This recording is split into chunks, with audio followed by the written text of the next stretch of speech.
Comme les jours précédents, réveil vers 8 h. On profite du service boulangerie du camping, qui est parfait pour prendre un bon petit déj avant de partir. Le chargement commence à être une habitude, et on est de plus en plus efficace. Mais la place est comptée, alors pas question de ranger n'importe comment.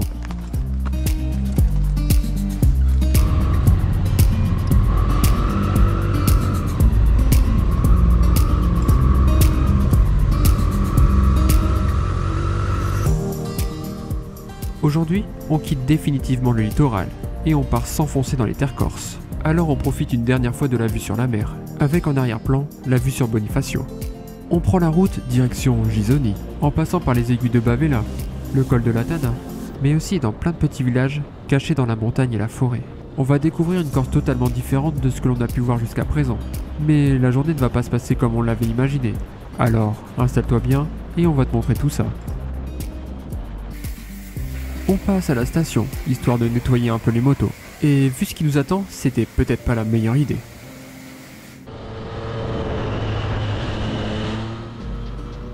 À partir de Porto Vecchio, on suit la D368 pour arriver au barrage de Los Pedal. Et cette route est vraiment incroyable, presque à m'en faire oublier de tourner. Mais on se reprend, on met de la musique et on part profiter de cette belle route.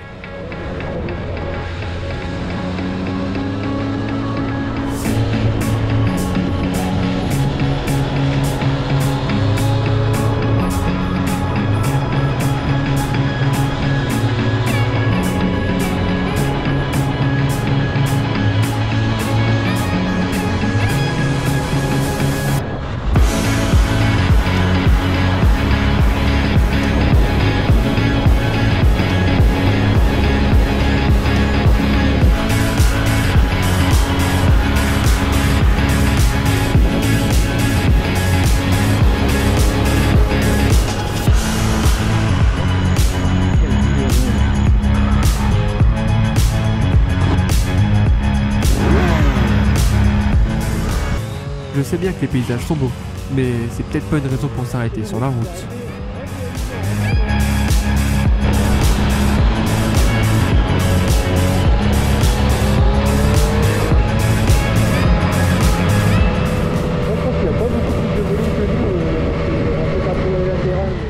Et ça faisait longtemps qu'on n'avait pas discuté bagages.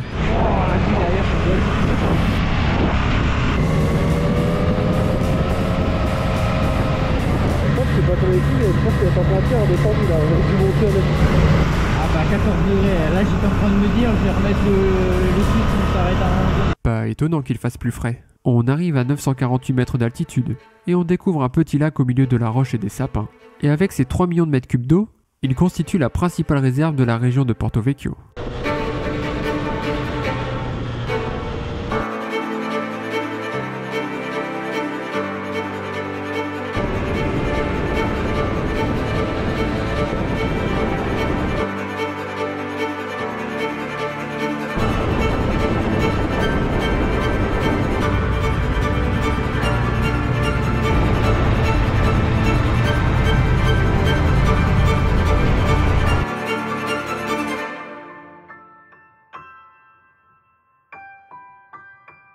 On continue toujours sur la D368, en direction de Zonza. Les paysages sont très différents de ce que l'on a pu voir les jours précédents. Et cette route sinueuse, au milieu de la montagne corse, on peut te la recommander. En tout cas, nous on se sera bien amusés.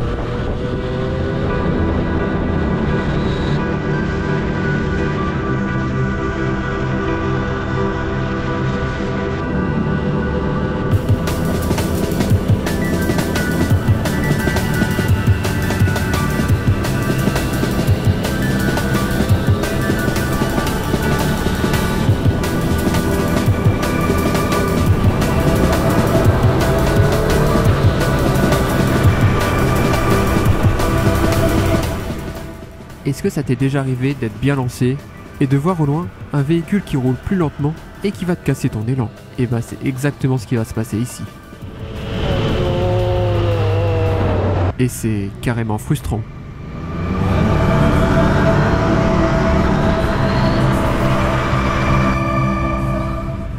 On arrive à Zonza. Et non loin de là, il y a les aigus de Bavela, avec une route sympa paraît-il. Composée de 7 tours, elle marquait autrefois la frontière entre la Corse du Nord et la Corse du Sud. C'est aussi un point de passage du GR20. Les aiguilles de Bavella sont traversées par de nombreux sentiers de randonnée. Alors on est obligé d'aller voir à quoi ça ressemble, en prenant la D268.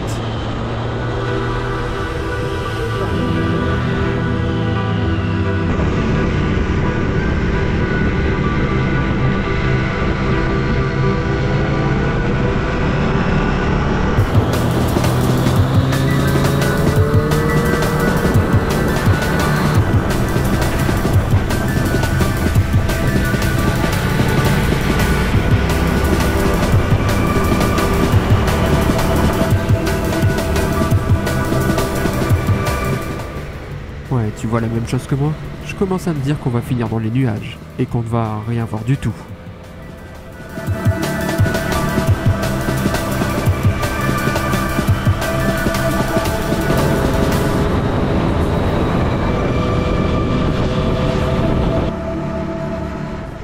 Et ça n'a pas manqué.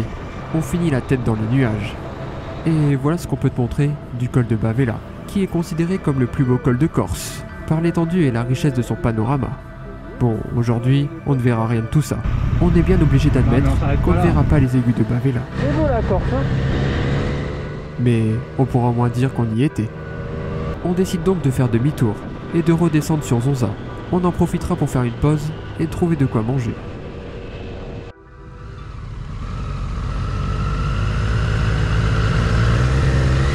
Oh. Oui, il n'y a pas de place là, t'es collé. Je peux même pas sortir. Je vais décaler ma frite. C'est pas grave, je vais bloquer Andrew.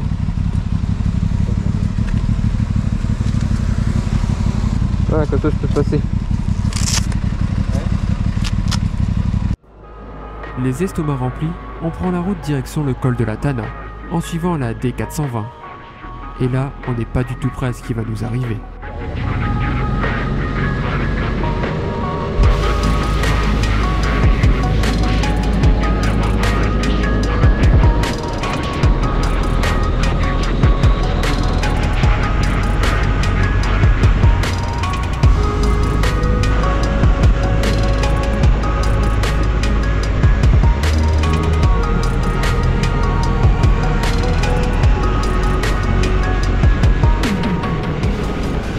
On a repris la route depuis seulement quelques kilomètres, mais la pluie commence à tomber.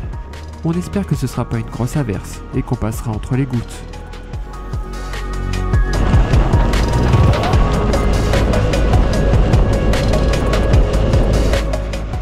Et là, c'est pas juste des gouttes de pluie, mais un torrent d'eau qu'on se prend. Et on est obligé de nous arrêter. On trouve un semblant d'abri qui ne nous abritera pas du tout. Et là, on est obligé d'enfiler les tenues de pluie, qu'on espérait bien laisser au fond du sac. On n'est pas les seuls en moto et sous la pluie. En venant en Corse, on espérait bien ne pas avoir de pluie. Mais bon, ça fait partie du voyage. Et puis, c'est l'occasion de tester l'étanchéité de nos bagages. Et enfiler les tenues de pluie au bord de la route et sous la pluie, c'est vraiment galère. Mais ça fait partie du road trip, hein. Et si tu veux suivre nos aventures, n'hésite pas à nous suivre sur Instagram.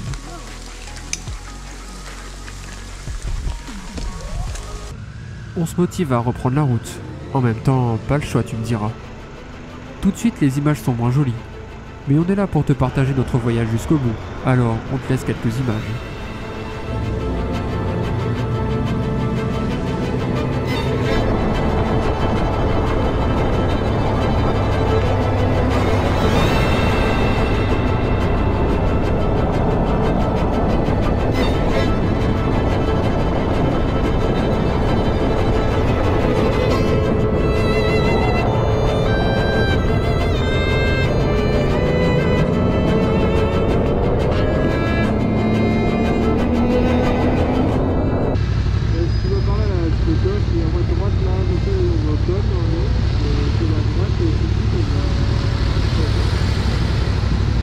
Le programme initial est de monter jusqu'au col de la Tana.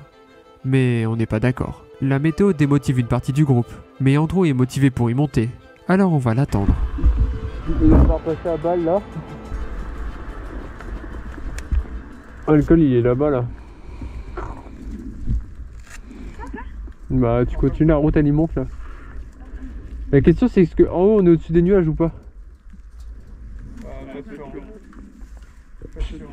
Mais heureusement, Andrew est là pour nous ramener des images de cette route, qui, paraît-il, est aussi incroyable.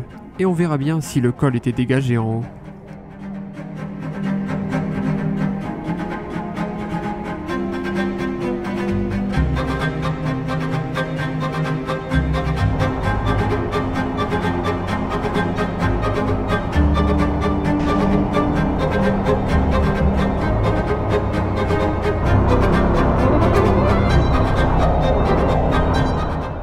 Les nuages étaient bien présents en haut du col.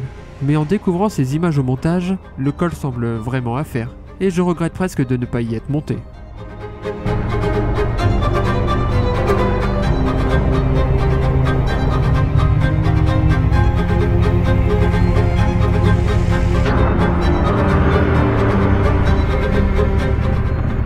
On reprend la route direction Gisoni, notre étape du jour. On n'a pas de confirmation que le camping est bien ouvert, mais on espère. Il y a beaucoup moins de camping au centre de la Corse, et s'il est fermé, ça nous rallongera beaucoup la journée. Et avec cette météo, on n'a clairement pas envie.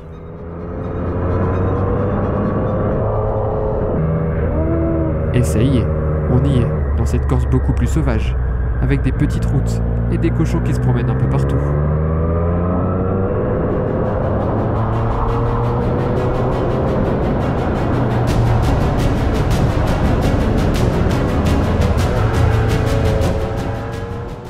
Imagine-toi cette route avec un ciel bleu, du soleil.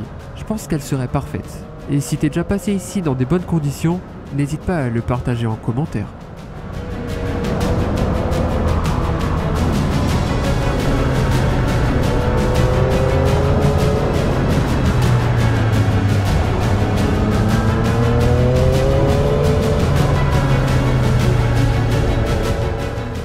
Et tu peux retrouver en téléchargement dans la description l'itinéraire de la journée.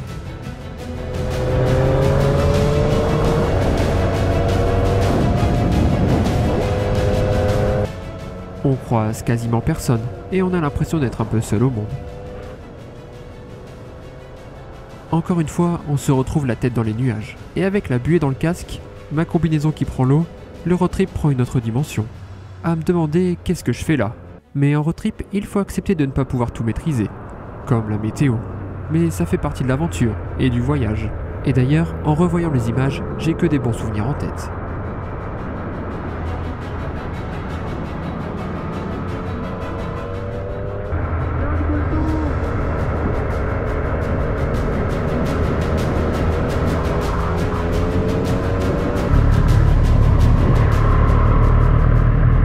Est-ce que je suis sûr? Non. Est-ce que le GPS me dit que j'ai bon? Oui. Attends, là, ça passe bien comme ça. Ouais. En tout cas, le GPS me dit par là. Mais après, normalement, ça... Ouais, là, c'est peut-être pas moi qu'il fallait laisser avec le GPS. Mais on n'est pas encore perdu quand même.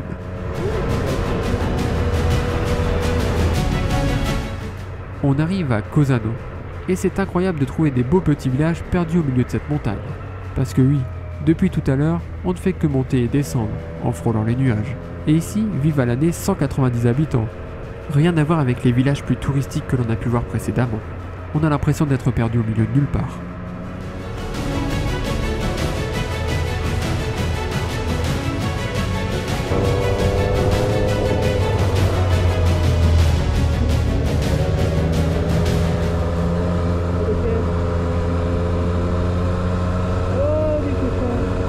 Alors là, on a vraiment l'impression que je suis en train de découvrir la nature.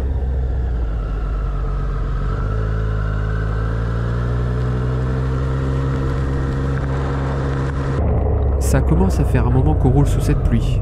Ouais. On décide de faire une petite pause, histoire de se dégourdir un peu les jambes. Pas trop loin, pas trop loin.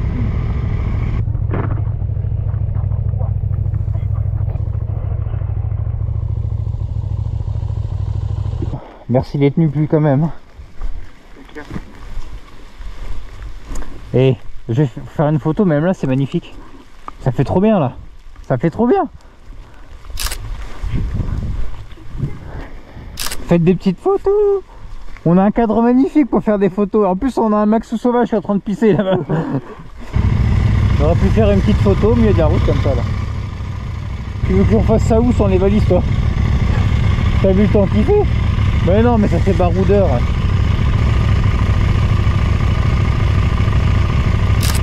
Oh le crème. Qu'est-ce qu'il est pas prêt à faire pour nous? Allez, on se casse.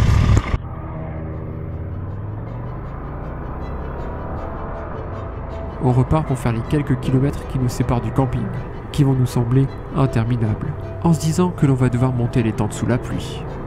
Décidément, ce road trip n'a pas fini de nous tester.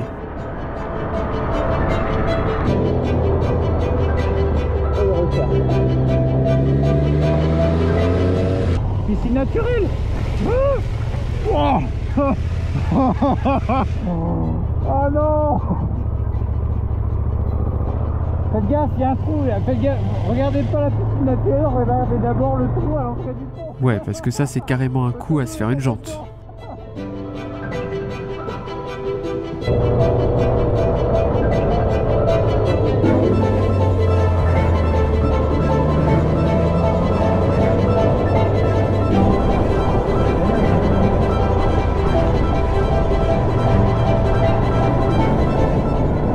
On fait les derniers kilomètres dans le brouillard, et on se demande si on va vraiment trouver un camping ici. Oh là là, c'est pas très cool.